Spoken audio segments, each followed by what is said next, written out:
അസ്സലാമലൈക്കും വറഹ്മത്തുള്ളാഹി തആല വബറകാതുഹു. അപ്പോൾ ഫൈസി നാട്ടിലെത്തിട്ടോ. എന്തൊക്കെയായിരിക്കും നടക്കുക നമുക്ക് നോക്കാം. എൻ്റെ ഫൈസിക്ക് എത്തി. എൻ്റെ ഇക്ക ഓടിച്ചെന്ന് കണ്ടാലോ? നമുക്കിടയിൽ വേറെ ആരും വേണ്ട എന്ന് പറഞ്ഞു നോക്കിയാലോ? ഹാളിലേക്ക് ഒന്ന് പോയി നോക്കിയാലോ? കാണാൻ കൊതിയാവുന്നു. അവൾ വേഗം എഴുന്നേറ്റ് കണ്ണൊക്കെ തുടച്ച് എഴുന്നേറ്റിരുന്നു. ഇല്ലെങ്കിൽ വേണ്ട, ഇനി അത് കണ്ടിട്ട് മതി ഉമ്മാക്ക് പറയാൻ. ഹാളിൽ ആകെ ബഹളം തന്നെ. ഇത്താത്തമാരും അവരുടെ ഇക്കാക്കമാരും കുട്ടികളും ഉമ്മയും എല്ലാവരും അവരുടെ നടുക്കെൻ്റെ ഇക്കയും ഉണ്ടാകും. വന്നിട്ട് ഇത്ര സമയമായിട്ടും എന്നെ ഒന്ന് അന്വേഷിക്കുക പോലും ചെയ്തില്ലല്ലോ. അല്ലെങ്കിലും ഇത്ര നാളായിട്ടും ഒരിക്കൽ പോലും എന്നെ ഇഷ്ടമാണെന്ന് പറഞ്ഞിട്ട് പോലും ഇല്ലല്ലോ. സുലൈഖയുടെ ഉള്ളം വിങ്ങി. അവൾ അറിയാതെ കരഞ്ഞുപോയി.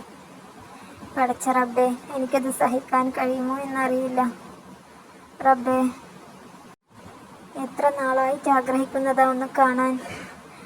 തൊട്ടടുത്തുണ്ടായിട്ടും എൻ്റെ റബ്ബേ, എനിക്ക് അങ്ങോട്ട് പോകാൻ അനുവാദമില്ലെങ്കിൽ ഇങ്ങോട്ട് വരാലോ എന്നെ ഒന്ന് കാണാൻ. പക്ഷെ എന്തിനല്ലേ, ഈ പാവപ്പെട്ടവളെ ആർക്കും വേണ്ടല്ലോ. അങ്ങനെ ഓർമ്മയുണ്ടായിരുന്നെങ്കിൽ ഇക്കൊരിക്കലും ഈ വിവാഹത്തിന് സമ്മതിക്കില്ലല്ലോ. എന്നാലും വീണ്ടും വീണ്ടും ഒരു പ്രതീക്ഷ. പഠിച്ചവന്, ഞാൻ എന്തൊക്കെയായി ആലോചിക്കുന്നത്. അല്ലെങ്കിലും എന്നെ മഹർ ചാർത്തി ഇവിടെ കൊണ്ടുവന്നതല്ലാതെ ഇതുവരെ എന്നെ ഒന്ന് ഇഷ്ടമാണെന്ന് പോലും ഫൈസിക്ക് പറഞ്ഞിട്ടുണ്ടോ? നിനക്കിവിടെ എന്തെങ്കിലും ബുദ്ധിമുട്ടുണ്ടോ എന്ന് ഇതുവരെ ചോദിച്ചിട്ടുണ്ടോ? ഇല്ല. എല്ലാവരും കുറ്റപ്പെടുത്തുമ്പോഴും പറയുമ്പോഴും അതിനെതിരെ ഒരു വാക്ക് പോലും ഇതുവരെ മിണ്ടിയിട്ടുണ്ടോ? ഒരു സ്നേഹത്തോടെ ഒരു തലോടൽ പോലും ഇതുവരെ ഉണ്ടായിട്ടില്ല. ഒരിക്കലും ഇഷ്ടത്തോടെ ആയിരുന്നില്ലല്ലോ എൻ്റെ കഴുത്തിൽ മഹർ അണിയിച്ചത്. അതുകൊണ്ട് തന്നെ ഇന്നേ വരെ സ്നേഹത്തോടെ ഒരു തലോടൽ പോലും ഉണ്ടായിട്ടില്ല. സുലൈഖയ്ക്ക് സങ്കടം സഹിക്കാൻ ആവുന്നതിലും അപ്പുറമായിരുന്നു. അവളുടെ കണ്ണുനീർ ധാരധാരയായി ഒഴുകി. അവൾ വേഗം എഴുന്നേറ്റ് കണ്ണൊക്കെ തുടച്ച് അടുക്കളയിലേക്ക് നടന്നു. ഇതേ സമയം ഹാളിൽ എല്ലാവരുടെയും ബഹളമായിരുന്നു. കുട്ടികളെ കൂടെ ഫൈസിയുടെ ചുറ്റിൽ നിന്നും ബഹളം വെക്കാൻ തുടങ്ങി. മാമ, മാമ പെട്ടി തുറക്കും മാമ. ഞങ്ങൾ പറഞ്ഞ സാധനങ്ങളൊക്കെ കൊണ്ടുവന്നിട്ടില്ലേ? വേഗം. ആ മക്കളെ, മക്കൾ പറഞ്ഞതൊക്കെ മാമൻ കൊണ്ടുവന്നിട്ടുണ്ട് കേട്ടോ. ആരിഫയുടെയും സച്ചിനയുടെയും മക്കൾ വട്ടം കൂടി. ഉമ്മ, ആരിഫ് തങ്ങ് വാ, കുട്ടികൾക്കൊക്കെ എടുത്തു കൊടുക്കുക. എന്താണെന്ന് വെച്ചാൽ പിന്നെ ആ കാണുന്ന ബാഗിലാണ് കേട്ടോ ഷാഹിനാക്കുള്ള മഹർ. റൂമിൽ നിന്നും അടുക്കളയിലേക്ക് പോകുകയായിരുന്നു സുലൈഖ. ഇതുകൂടി കേട്ടതോടെ അവൾക്ക് സങ്കടം സഹിക്കാൻ കഴിയുന്നുണ്ടായിരുന്നില്ല. അവൾ വേഗം അടുക്കളയിലേക്ക് ഓടി. അടുക്കളയിലേക്ക് എത്തിയ സുലൈഖയ്ക്ക് അടുക്കളയുടെ കോലം കണ്ടപ്പോൾ തന്നെ തല കറങ്ങി. ഈ താത്തമാരും കുട്ടികളും ഒക്കെ കഴിച്ച പാത്രങ്ങളും വേസ്റ്റുകളും ഒക്കെ ഒരു തല മുതൽ മറ്റേ തല വരെ നിരത്തി വെച്ചിരിക്കുന്നു. വേഗം പാത്രങ്ങളൊക്കെ സിങ്കിലേക്ക് എടുത്തിട്ട് അവിടെയൊക്കെ തുടച്ച് വൃത്തിയാക്കി ഓരോ പാത്രങ്ങളായി കഴുകാനും തുടങ്ങി. സുലൈഖ! ഹാളിൽ നിന്നും ഫൈസിയുടെ ആ ശബ്ദം കേട്ടപ്പോൾ സുലൈഖയുടെ കയ്യിൽ നിന്നും പാത്രങ്ങൾ സിങ്കിലേക്ക് വീണു. അവളുടെ നെഞ്ചിനകത്തൊരാള്.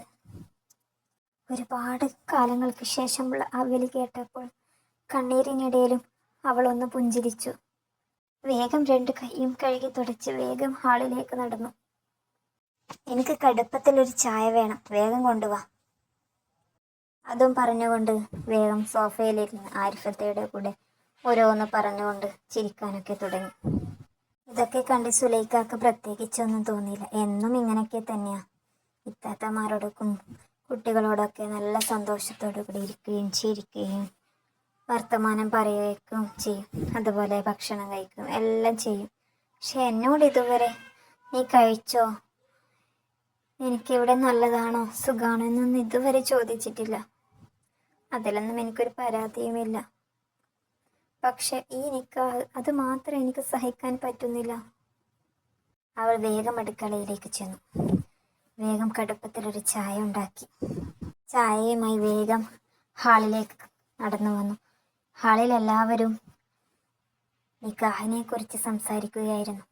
സുലൈഖയെ കണ്ടപ്പോൾ എല്ലാവരും മിണ്ടാതിരുന്നു. അവൾ വേഗം ചായയുമായി ഫൈസിയുടെ അടുത്തേക്ക് നടന്നു. ചായ ഫൈസിക്ക് നീട്ടി.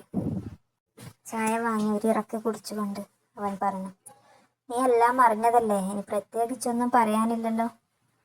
ഞാൻ ഷാഹിനയെ നിക്കാഹം ചെയ്യാൻ പോവുകയാണ്.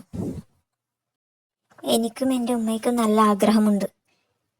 ഒരു കുഞ്ഞിക്കാല് കാണണം എൻ്റെ രക്തത്തിൽ നിന്ന്. എന്തായാലും നിന്നെക്കൊണ്ട് അതിനൊന്നും സാധിക്കില്ല.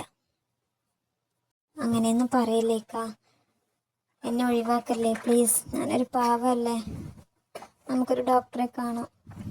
ശരിയാവുക പ്ലീസ്, എന്നെ ഒഴിവാക്കല്ലേ. അതൊന്നും ഇനി നടക്കില്ല. ഞാനെല്ലാം തീരുമാനിച്ചു.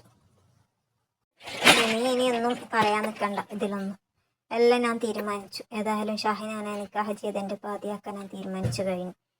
ഇനി നീ എന്ത് സങ്കടപ്പെട്ടിട്ട് പറഞ്ഞിട്ട് കാര്യമില്ല. എൻ്റെ തീരുമാനം ഞാൻ നടത്തും. പിന്നെ നിന്നെ ഒഴിവാക്കുന്നൊന്നുമില്ലല്ലോ.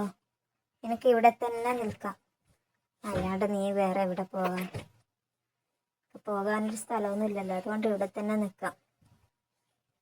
അവൻ പരിഹാസത്തോടെ സുലൈഖയോട് പറഞ്ഞു. പിന്നെ നിക്കാഹ് കഴിഞ്ഞ് കുറച്ച് ദിവസം നീ ഇവിടെ നിന്ന് മാറി താമസിക്കണം. നീ ഇവിടെ ഉള്ളത് എനിക്കും ഷാഹിനാക്ക് അതൊരു ബുദ്ധിമുട്ടാകും. കുറച്ച് ദിവസത്തേക്ക് നീ ഒന്ന് അഡ്ജസ്റ്റ് ചെയ്യേണ്ടി വരും. ഓക്കെ, നീ കുറച്ച് ദിവസം നിന്റെ വീട്ടിലേക്കൊന്ന് പോയി നിൽക്കണം. ഇല്ലെങ്കിൽ പിന്നെ ഞാൻ വേറൊരു കാര്യം തീരുമാനിച്ചിട്ടുണ്ട്. അളിയാ, എവിടെ ആ പേപ്പർ? ഇങ്ങോട്ട് കൊണ്ടുപോവാ. ആരിഫയുടെ ഭർത്താവ് വേഗം ആ പേപ്പർ എടുത്തിട്ട് കൊണ്ടുവന്നു. അത് വെറുമൊരു പേപ്പർ ആയിരുന്നില്ല, ഡിവോഴ്സ് നോട്ടീസ്. സുലൈഖ, ഇതിൽ ഞാൻ ഒപ്പിട്ടിട്ടുണ്ട് കേട്ടോ. പിന്നെ നിനക്ക് പിന്നെ വിദ്യാഭ്യാസമൊന്നും ഇല്ലല്ലോ, അതുകൊണ്ടാണ് ഞാൻ ഓരോ കാര്യവും മെൻഷൻ ചെയ്ത് പറഞ്ഞു തരുന്നത്. പരിഹാസത്തോടെ സുലൈഖയുടെ മുഖത്തേക്ക് നോക്കി. തൊണ്ടക്കുഴിയിലെത്തിയ തേങ്ങ പിടിച്ചു നിർത്തി അവൻ്റെ മുഖത്തേക്ക് നോക്കി. നിനക്ക് ഇതിനൊക്കെ സമ്മതമാണെങ്കിൽ ഈ പേപ്പർ ഞാൻ കീറിക്കളയാം. ഇവിടെ ജീവിക്കുകയും ചെയ്യാം. അല്ലെങ്കിൽ ഇതേ ഈ പേപ്പറിലൊന്ന് ഒപ്പിട്ട് ഇവിടെ നിന്ന് ഇറങ്ങാം എന്നേക്കുമായി. അതായത് എൻ്റെ ജീവിതത്തിൽ നിന്ന്. നിനക്ക് ഞാൻ പറയുന്നത് മനസ്സിലാകുന്നുണ്ടോ സുലൈഖ? സുലൈഖയുടെ തീരുമാനം എന്തായിരിക്കുമെന്ന് നമുക്ക് നാളത്തെ എപ്പിസോഡിൽ കാണാം.